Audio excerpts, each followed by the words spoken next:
How can we make the world better? By making ourselves better. The Dr. Joe Show explores how you can make positive personal change by using his groundbreaking and highly effective I Am approach to understand who we are and why we do what we do. Your small changes can have big effects. Join us now for the Dr. Joe Show with Mark Stiles of Stiles Law and your host, Dr. Joe Schrand. Ladies and gentlemen, welcome to the Dr. Joe Show. Ooh, that was really good. Wasn't it? Yeah, well, I tell you, have you been practicing? I think No. You don't. Zero. Not once. This is just your Once a week. This is what I do. Natural talent. Don't fib. You've been practicing. That was. Thank you, Beneptitude. What were we calling him? I'm sorry. Benipotent. The Benipotent. Benipotent. Benipotent, who is Thank you, Ben. Studio producer.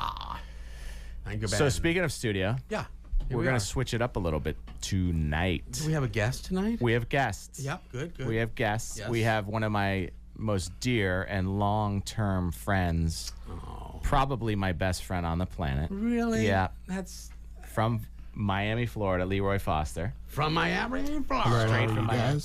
Leroy. And his Foster. Welcome, son, Leroy. Tyler Drew, touchdown. TD Foster is here tonight. Howdy. Hey, that was good.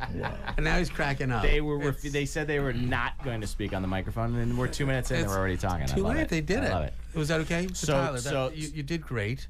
You feeling okay now? Yeah, a Yeah, little bit. you put right into the microphone. Go ahead. A little. There we go. So, Dr. Joe, they're in town because TD here, Yep. Tyler, he's being recruited by a number of colleges in our area to play football and study academics.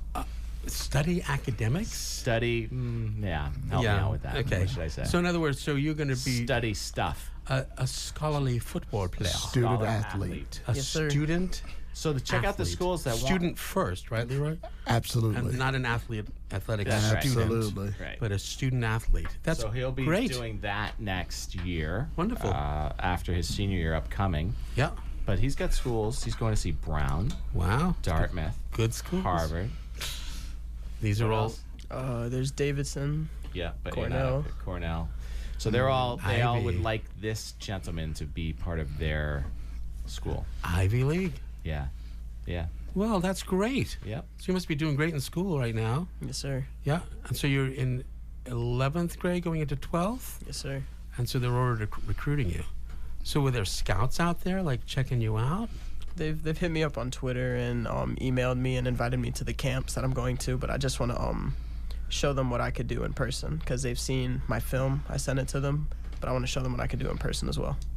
That's great. Isn't it cool? Yeah, and that makes so much sense, right? It's one thing seeing you, on video, but seeing what you can do because then Plus, they can. I think it's a part of let's see what his character is like, right? Let's see if he's going to be Absolutely. part of our team, and Right. help with the chemistry, and Right. you already see, right? Yes, sir, and all that. He says and does all the right things, so they're going to Gets it from his mother.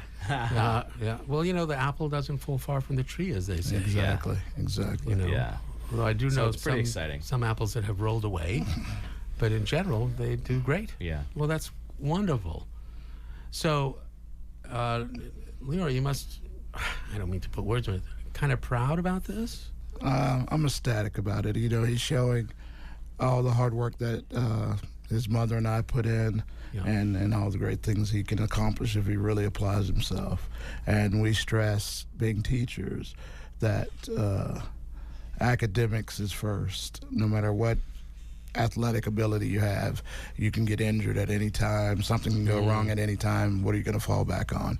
And we're pressing him 100 miles an hour, 100 pounds a day to be as strong academically as he is athletically.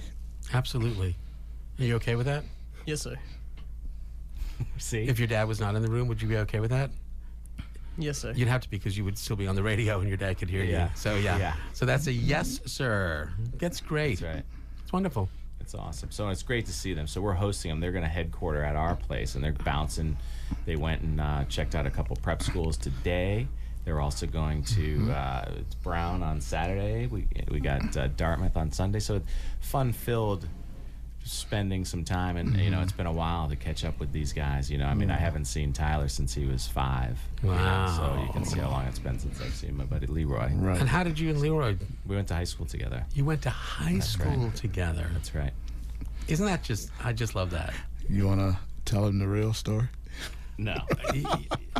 Yeah, we can definitely want to hear that. Is that? I'm not sure what the real story is. I just immediately jumped to no. Yeah. Because I've known. It's the Sprite can. Yeah, that's where we met. Okay, good. Yeah. Oh, he's deflecting. You know it's good. Oh, it's right. awesome. It's awesome. This is It is good, and it's authentic and genuine. Right. It might actually come up in this conversation Okay. because the theme for tonight Yep. is who is Dr. Joe, right? Oh. And what is his deal? That's what I actually That's posted so on nice of you. Facebook. Who is Dr. Is it Joe really? and what's his deal? Yeah, so this is So learn more about Dr. and, Joe. and we may come back to that story, We will, because we're going to thread in the IM. but also because this is the Dr. Joe show, not the Dr. No show. yeah. So Yeah. So we're you definitely won't be showing. right. So we're going to talk Okay. to you, Thank you. tonight about your IM approach, though. I would be delighted to And talk as about the IM listeners approach. have listened Yep. so loyally and Thank you. consistently, they hear us talk about the IM approach, right? And we, Yep. we thread it into a lot of the conversations that we have with our guests. But for those who are popping in and popping out and are wondering, what is the IM approach? What is the IM approach? What is it? It is the idea that people are just doing the best they can at every moment in time. So we will definitely expand into that, and I'm very honored and grateful that we're going to do it, because Yeah. really it's something that I think once people understand it, it's so simple, and it's so easily applied every day and every moment. I really think it could have an impact and can change things. You know, not to be all narcissistic about it. That's not the idea at all. The idea is, I think that we've got something here that can just help people feel better about themselves, but more importantly about helping other people feel better about themselves. Every one of the books that I've written, you know, because I wrote these 4 Yeah. books, right? Every one of them, the theme really behind them is not just about how you help yourself, but really how you help other people, which then leaves you a better person when you help other people. For those listeners listening, you can hear in Dr. Joe's voice, he's trying to deflect, but what he's got here is really some impressive information that we've talked about it, and he's hesitated, but I really wanted to dig into it because it's so important for a lot of people to hear. And you know, you're humble about it, right? I mean, you've written the 4 books, and you're not a tremendous self-promoter, right? You have star phobia, as I've said to Kathleen before in the past. So what we're gonna do is we're gonna make you the guest tonight, Okay. and we're gonna interview you and talk about your IM approach and what it's all about. I think that would be great. Okay. We're So- going to do it.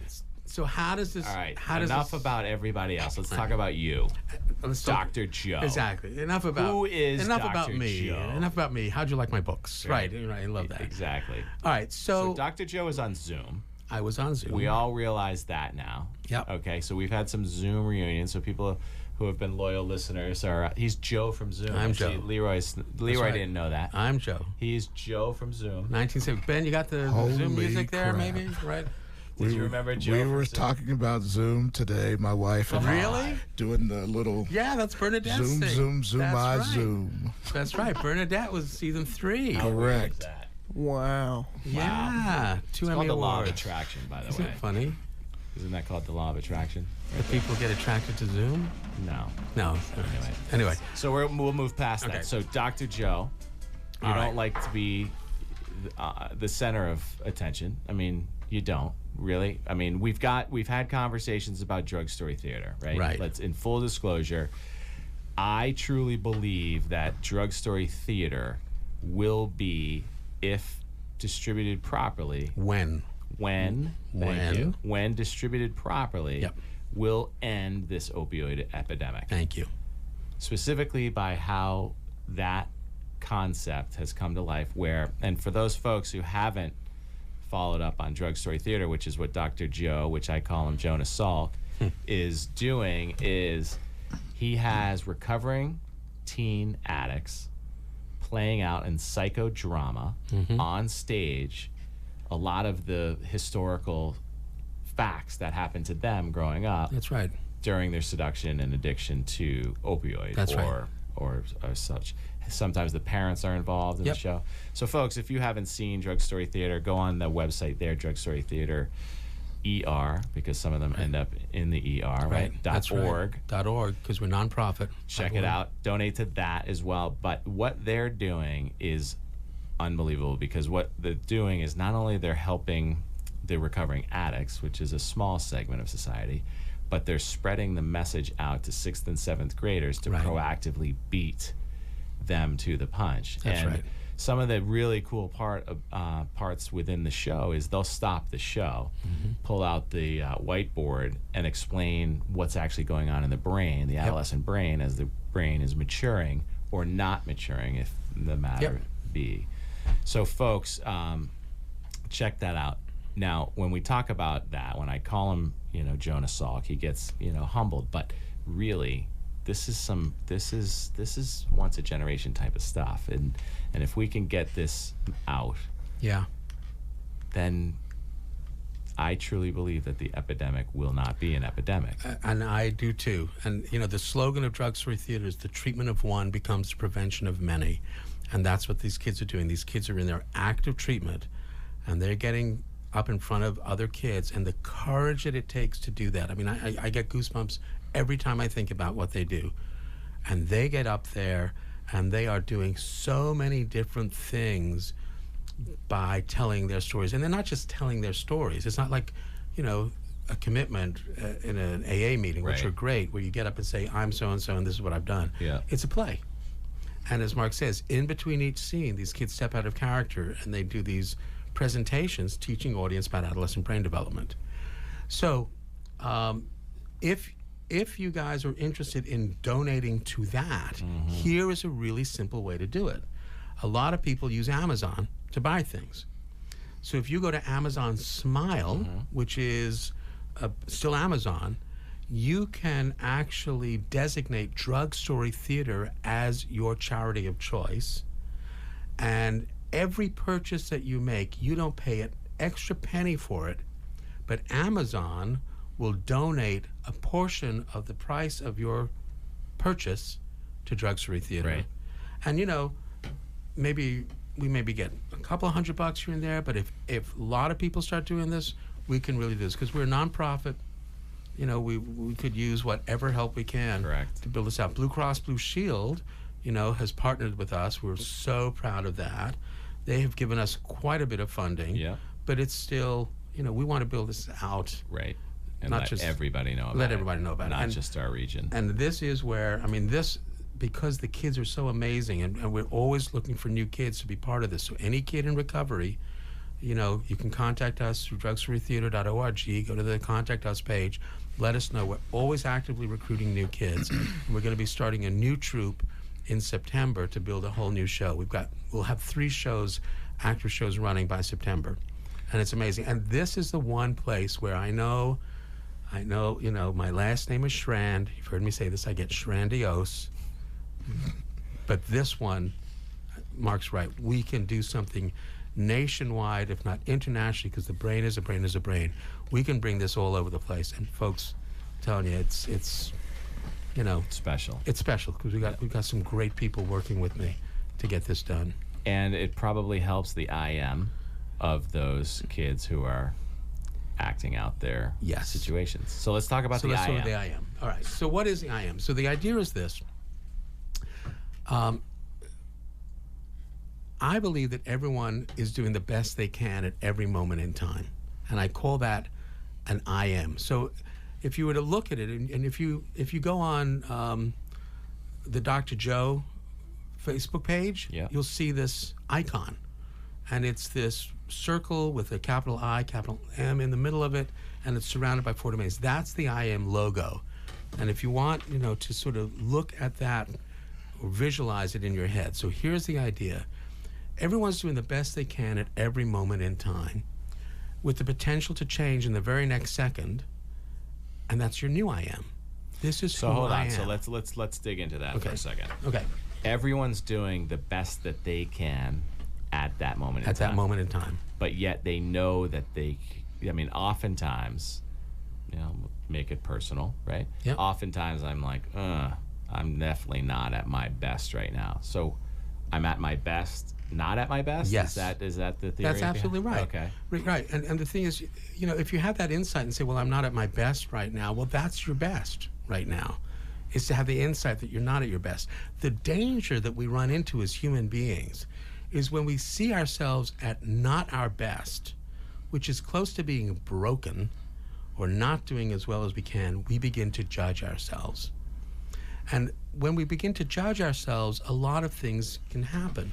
We can become angry, anxious, sad, and then we can perpetuate this idea that we're not doing the best we can. Not only am I not doing the best I can, but I'm angry about it, as if somehow that's a wrong thing, or I'm anxious, or I'm worried. What we really are looking at with the I am is saying, forget all of that. Forget this idea of sickness for a moment. Forget the idea of, in medicine, we call it pathology. Forget the idea that people are broken. Let's, instead of worrying, let's wonder. It's much more interesting to wonder than to worry. And I'm going to turn it to our guests. Okay. Just think about this for a moment. Get ready, Tyler. Pay attention. And I have 4 kids. You've got kids, Mark, right? Yeah. Is it more interesting and rewarding to be amazed at who your child is than to be disappointed in who they aren't? Extremely. Right? It's awesome. Yeah. I have several times my middle son baffles me all the time at the dinner table. Some of the discussions that he's able to come up with, and we just look at each other, where did that come from? And, he's quirky, he's a clown, but at those moments, he's just like, well, let's talk about the Russian War of 1820. Yeah. It's right. It just goes. Yeah. It's so cool, isn't it? It's just amazing.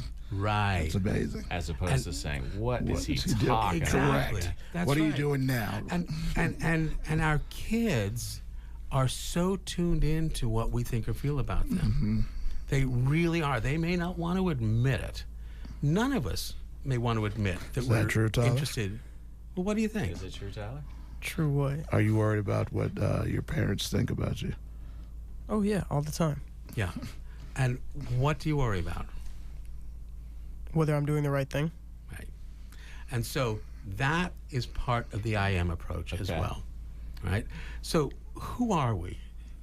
Who am I? From upstate New York. No. No. See, I don't know him that well. No. Born in Cape Town. Cape Town, that's Cape Town, right. South Africa. That's right. Yeah, Cape many Town. years ago.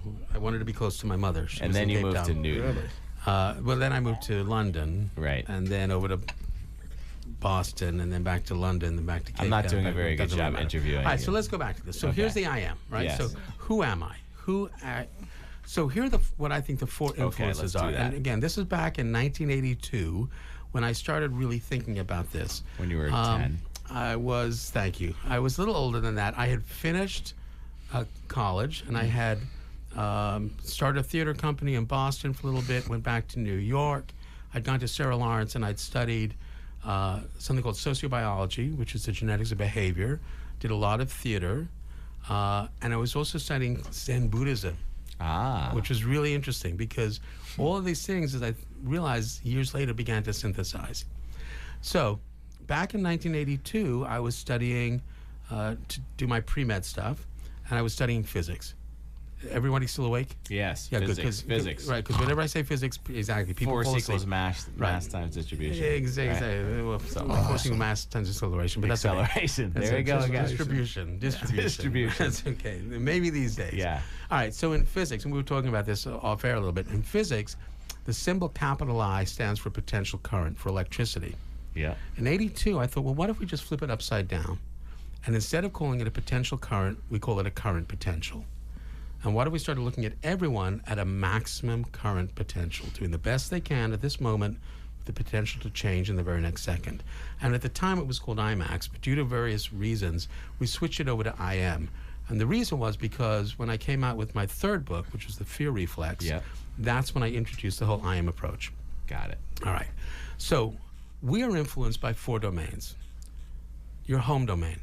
Yep. No one's going to argue, right, that your home has had an influence on who you are today, right? Yeah. And you think about your childhood, you think about, you know, the home you grew up in, you know that that is still influencing some of the decisions that you make and how you perceive yourself even today, right now. The next domain is the social domain, which is the rest of the world. It's everything other than your home domain. The home is given a special place of honor because it is so unique, but then there's the rest of the world. And that social domain is everything else. So it's us being here at WATD, it's maybe, you know, going out for coffee, it's being at work, it's driving down the street. Yep. And you know that the stuff that happens at home can have an influence on the choices you make in the rest of the world, in the social domain, and vice versa. So these 2 domains are outside of who we are, outside of our body, but they influence our I am. And they influence the 2 internal domains. The first domain is your biological domain of your brain and body, right? And think about this. You know, this is, am I on medicine for diabetes, or am I digesting my lunch? Am I just waking up? Am I walking down the street? Am I exercising? The biological domain of your brain and body is always doing the best it can. Why do we keep thinking of things as disease, right? I mean, a cell is always responding the best it can to the world within and without it. Because okay, so what about the bad guys? Well, wait. There's a 4th domain. All right. Let me get to the 4th domain, because the 4th domain, I think, is so critical, and that's what I call the I see. It's my current concept of myself. So just like I am is my current maximum potential, I see is my current concept. How do I see myself? But more importantly, how do I think other people see me? Right. How do people see me? And that's what we're talking about every step of the way. Whether we want to admit it or not, we are interested in what other people think or feel. Right. That's empathy. That's theory of mind. We were talking a little bit about theory of mind off the air. You can't see someone's mind, so you theorize. What are they thinking or feeling? And when I was thinking of the I am in 1982, I had no idea about theory of mind. I had no idea in medicine about something called the biopsychosocial model, which is trying to explain disease.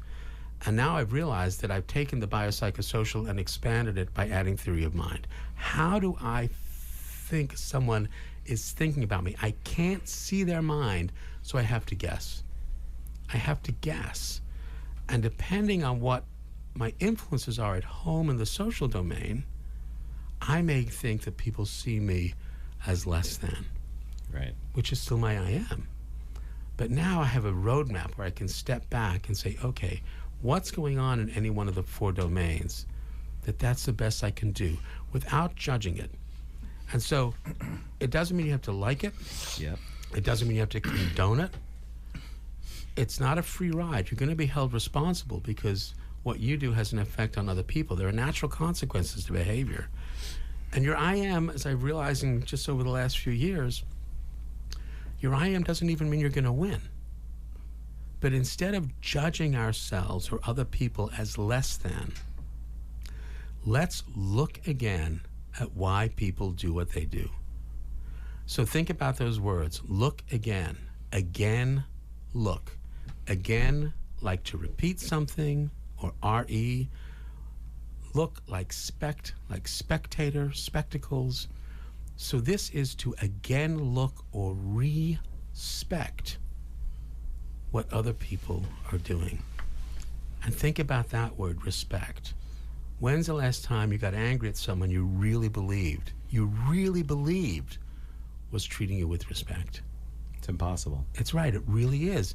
And I think that has the same reliability as gravity. Apples don't fall up, and the brain does not get angry when it feels respected. Right. And that's what the I am is. The I am is all about respect, but even more, respect is what leads to value. So when I am respecting you, Your IC domain realizes that, and you begin to feel more valuable. So your IC domain is being influenced by someone at home or the rest of the world who sees you as valuable, and you know that you feel differently in your biological domain. You feel differently when you feel respected than when you feel disrespected. And you know that's true because it's had an effect on your biological domain.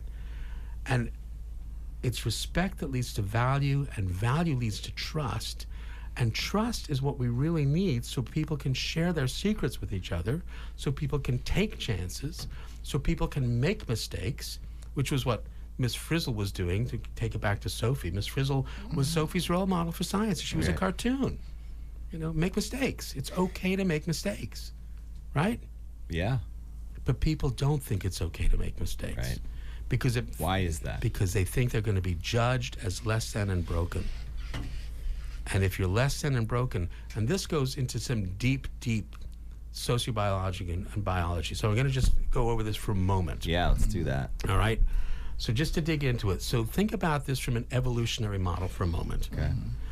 Millions of years ago, as we were evolving, we weren't the biggest animal, we weren't the fastest animal, we weren't the strongest animal. We were these tiny little isolated mammals scurrying around, hoping not to be lunch. We were hoping that we weren't going to be preyed on by some big predator who was going to just come and eat us. Okay, so that was still our I am, but didn't mean we were going to win. We could get eaten. Right. And then what happened? Then human beings began to form these small social groups. Small, 10 people, 20 people. And our survival potential increased so dramatically that human beings are now everywhere. We're everywhere. But in order to access the protection of that group, you have to contribute something. You have to have value. So when we begin to worry that we are being devalued, that we don't have value, I think it activates this ancient, primitive part of us that goes, oh my gosh, I could be lunch. Right. The I am says, okay, that's your I am, but now let's back up a bit, because that's the best you can do. But what if we start looking at everyone at an I am, doing the best they can at this moment in time? What I've learned after doing this psychiatry for, Tyler, how old are you? 17. Right, so I've been doing psychiatry like twice as long as you've been alive. All right? Which is kind of freaky. That's not But besides that, I think I've distilled it down to this one thing, and we speak about this on the Right. Dr. Joe show. I think everybody wants one thing, the same thing. We just want to feel valued. Mm-hmm. We want to feel valued by somebody else. Now, when you're going to your college application, when you're doing this stuff, it's because you're hoping people will value you to say, hey, we value you so much, here's a scholarship. Right. We want you to come here. We want you to be here. We want you to be part of our group.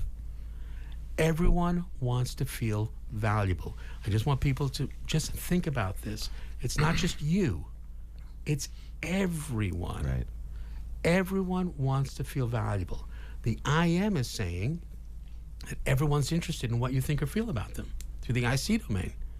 You're part of someone's home or social domain. You're going to have an influence on their biological domain, their brain and body.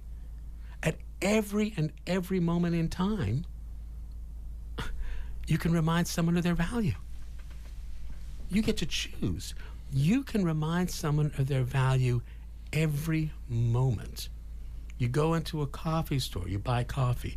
Look at the difference when you say thank you to someone versus you just say, yeah, that's your job. You have an effect on them. That's right. So everyone wants to feel valuable. At any and every moment in time, you can remind someone of their value. And then you know what happens when you remind someone of their value? You increase your own value. That's right. And you know that's true. I was talking with someone today who said, yeah, you know, I had this friend, they were so depressed. They thought they wanted to die. They were so depressed. And I spent time talking with them, reminding them of their value. Yeah. And I said, and how'd that make you feel? He said, it made me feel great. Yes. That's right. Because every time you remind someone of their value, you increase your own value. right. You're now a prized member of this group. So let's think about this. Well, let's expand the group, right? Let's talk about That's it. seeing somebody value somebody else, being a witness to the value. Yeah, that's right. Then you feel good just witnessing it. Yes, and so think about this, folks. Everyone wants to feel valuable. You can remind someone of their value any moment, and every time you do that, you increase your own value, Right. and everyone wants to feel valuable. What are we missing here? Right. It's awareness. What if everyone started It's doing awareness. that? It's awareness, because I think, again, it's the social domain. So some folks are just raised in a devalued, negative environment, and that's the baggage they bring with them wherever they go. Yep. You know, and I am a big advocate of optimism and trying to spread the optimism around. And some people look at me as though sometimes, you know, it's the, it's like a joke, right? So they're realists, they tell me.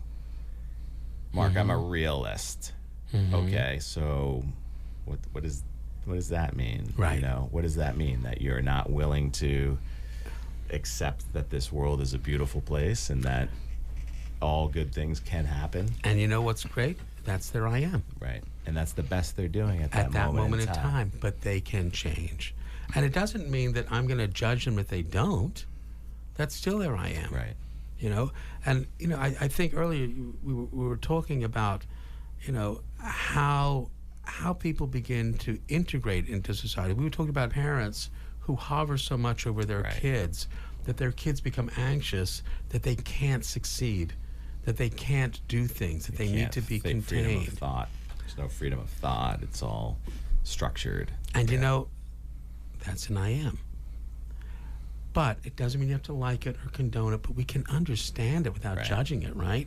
Instead of judging those parents and saying, you're a terrible parent, look what you've done to your child. Right. No, that's not what it's about. That's not what we need to do. We need to step back and wonder instead of worry. But wonder is that remarkable part of who we are that's a different part of our brain. Worrying is part of our limbic system. It's this ancient part of our brain that's responsible for emotions and impulses. It's helped us survive for a long time, but it's about anxiety. Worrying is about anxiety, and there are different neurochemicals that get released when we're anxious. But I think wondering is your prefrontal cortex. It is this most modern part of our brain. It really is what distinguishes us as human beings, is this ability to synthesize information and wonder, okay, so what do I do next? You know, what are the consequences of what I do now? What's going to happen in the future? And yeah, we can be worried about it, or we can wonder. And I really think there's a difference. And I think there's a different chemistry. I know there's a different chemistry that goes along within our brain. So part of what we're talking about was the cortisol response, biological domain. Absolutely. It is responsible for survival when we were these little mammals. So what does cortisol do? Cortisol is a stress hormone. It increases your blood pressure. It increases your heart rate. It increases the way you breathe. Because what you need to do if you're faced with a predator is run away. Right. Or fight it. You have to decide very quickly. It's a fight-flight response. It's an I am. Cortisol also is responsible for diverting blood to those muscles from your gut, which is sometimes why, you know, you feel sick to your stomach. Gut check. Right? Because there's no point digesting lunch if you're about to be lunch. Right. That's the way I see it. And it diverts it from your skin, so you get the cold sweat so you can run away. But because it increases your blood pressure, it does another thing, which is that it actually increases your ability to clot blood. Why do you think that would be? In case you're attacked. Exactly. In case you're chewed on by a saber-toothed tiger, right? You don't want to bleed out. Right. It increases your immune response. Because if you get bitten by a saber-toothed tiger, it's going to have bacteria, which you need to fight. Now remember, even bacteria has an I am. Everything is an I am. So the bacteria is doing what it needs to do. Acute stress, that's what your body does. The problem is it does the same thing under chronic stress, and that's what the book Manage Your Stress is about. So under chronic stress, which a lot of Americans, a lot of people in the world are under chronic stress. Which is living with stress always. That's right. So you have an increased blood pressure. You have an increase. Oh, there was another thing that I didn't talk about called brain pull, which is really cool. So the brain, when it's under stress, has to be able to decide quickly whether it's going to fight or flight, which means it actually needs more energy. And the way it gets energy, like everything, is through glucose or blood sugar. So it actually draws more blood sugar from the body. In order to draw more blood sugar, it has to suppress the rest of the body taking up that blood sugar. So it suppresses insulin, which is the transport molecule for blood sugar to go into the cells. Which is why if you have an adrenaline rush, Yep. you crash right after. That's right. And so under acute stress, it's perfect. Chronic stress, increased risk of high blood pressure, increased risk of heart attacks because you're clotting blood and you're By sending being blood stressed clots all day by being long. stressed all day. Increased risk of type 2 diabetes, right? Because you're suppressing your insulin, I lived it. right? Oh yeah. How so? How did you live it? You put yourself on the spot there. So tell us about your IM when you were living it. Well, I am a football coach, Yeah. and I dealt with so many things that caused tremendous stress throughout the day. Being a high school coach in the state of Florida, there's so many expectations, so many demands, and I was blessed enough to be one of the top coaches in the state for a number of years. So the stress of staying on top, because you are no longer hunting, you're the hunted by everyone. There you go. And they're looking for any and every way to bring you down. Yeah. So you had to be aware, and my stress level was increased daily by, the actions of young men that weren't old enough to think for themselves. Yeah. And I had to be accountable for those guys, as well as deal with the parents who thought that their kids were NFL players at a young age when they weren't. And then the administration who were getting bashed by the parents. So it was like a trickle-down domino effect. So that caused tremendous stress for many, many years. And Some of his players actually did go on to play in the NFL, by the way. Wow, how Yeah. cool is that? Very cool. yeah, Congrats. I was trying to keep that quiet. It's too late. It's out there now.